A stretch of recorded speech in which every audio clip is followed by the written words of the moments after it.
जय जगन्नाथ सांग मैंने एप्रिल 14 पड़ता पणा संक्रांति आम समस्ते घरे पणा बन पीलु बहुत टेस्ट था एंजय भी करूँ हेल्ले पुओ मोर से दिन कल करता कि मामा तुम समस्ते पणा संक्रांति में पणा पील मोर हस्टेल छुट्टी हो गले मो घर को गले मत भी पणा बन दबू जेहेतु ये हस्टेल छुट्टी हो गलानी जेहेतु बापा आनी आमर सावित्री मास बेल आम खाई नहीं आउ किछिटा बेल थिला पुअर जेहेतु भी हस्टेल छुट्टी गलानी घर को आसला मात्रे ही मत कहला मामा मो तो पणा बना जो रेट्रे गरम हो खाଇବା तो दूर कथा केवल पीवा को ही बहुत बढ़िया लगुच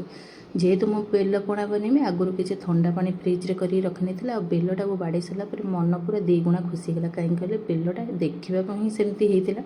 आ बहुत ही बढ़िया बेल पूरा माउंसिया टाइप्र बेलटा बहुत मीठा बेल देन मुझे पानी की ठंडा करके रखी नहीं फ्रिज्रे से पानी में मुझे बेल गुड़ा को कोरा करदेली ये कोरिया बदल में जदि आपण मैंने ग्राइंडिंग भी करेंगे बहुत भल कहीं ग्राइंडिंग कले आम घर क्या एत पसंद नुहे बहलिया अवश्य होता है तार जो मंजीटा ग्राइंडिंग हो जाए टी झाइया टाइप्र लगे भल लगे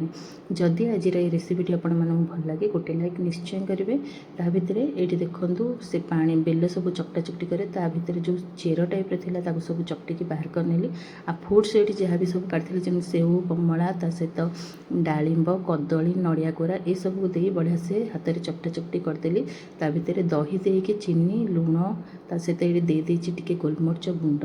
लुणटा ये ऑप्शनल कहीं आम घर सेमती टिके लुण टिके रहिले टेस्ट को बालांस करते दिन ये बढ़िया से चकटा चकटी कर गोलागोली करदेली पुओ कहला मामा मत टे बेल खापर देदे ताकू देदेली आकु पाखापाखि दे सारा पर ये जो बेल पणा को फ्रिज्रे पाखापाखि 10 ରୁ 15 मिनट मुझे छाड़ी नेबी जहाँकि ठंडा हो गले ठीक खरा बेले समय पीवाई बहुत ही बढ़िया लगे ता भर देखो ये 10 मिनट हो गलानी मुझे खोली नेली ता भर समस्त ये ग्लास रे बाढ़ी नेली आ बेल पणाटा प्रकृत में बहुत ही टेस्ट थिला आपण मैंने भी एमती खरा दिन बनातु और पींतु खाली बेल पणा नुहे लस्सी दही पानी ये सब ये खरा जो रेट्रे होची आपको पीले ही सबुठ बहुत भल लगे तो आपण मानू आज जदि भल लगे निश्चित गोटे लाइक करेंगे।